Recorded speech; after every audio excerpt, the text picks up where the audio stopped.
Hey everybody, this is Don with Falcon FX, and this is going to be my Han Solo supercut. This is one of several Han Solo and Carbonites full size I have made.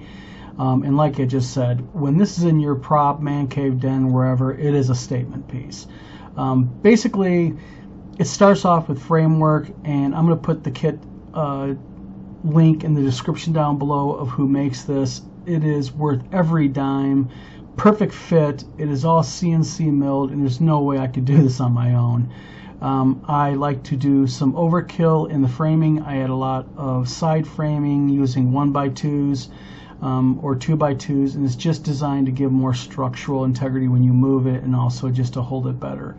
This is an image of the sidewalls up, adding the OSB. Always put the OSB rough side up, so basically it basically will stick the carbonite well.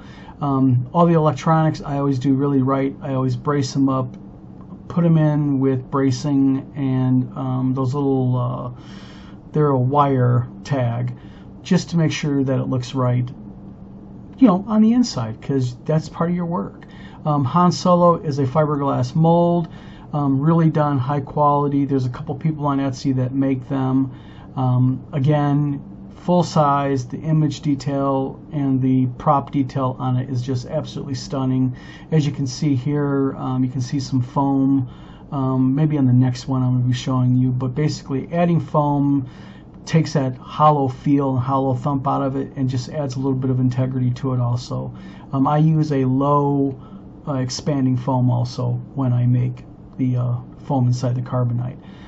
This is basically as the Han Solo and carbonite is being placed down, but before I do that, I always put a coat of black primer, as you can see right here. And also, again, put that OSB rough side up because it helps the carbonite stick.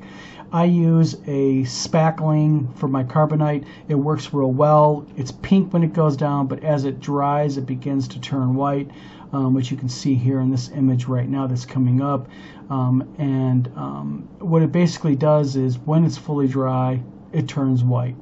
Now the side panels on it, also I'm going to be putting a link down below to the maker of these.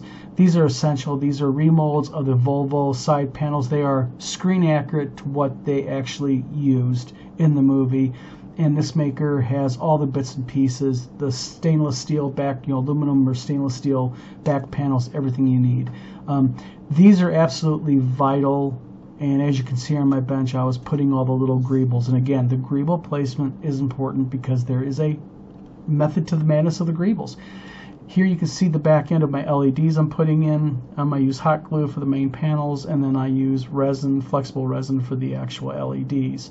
And this is basically what it looks like when it's cured. As you can see, it's white. And when it turns all white, you know you're good to go.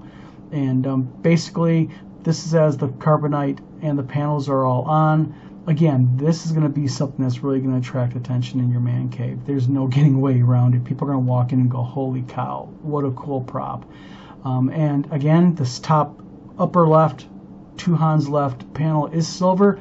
That is screen accurate. I know there's a lot of back and forth on it, but trust me, it is. If you do the screen captures, there it is. Plus, with these supercuts are just designed to show you what I have done in the past. These are before I started my YouTube channel. These are basically going to be image of just basically as I was making the Han Solo and carbonite or whatever prop I was making. I got them on my pulse rifles, and pretty much every model I do, I document. So you're going to be seeing these image supercuts are called. So finally, I'm going to be showing you guys a video of what it looks like with all the lights blinking. That's going to be at the very end here in a moment. But yeah, it is a heck of a prop to make, heck of a prop to have in your man cave. And I'll tell you, I promise you, if one of these are in your man cave or in your office, wherever, you're going to get attention from people walking in. You're going to hear wow an awful lot.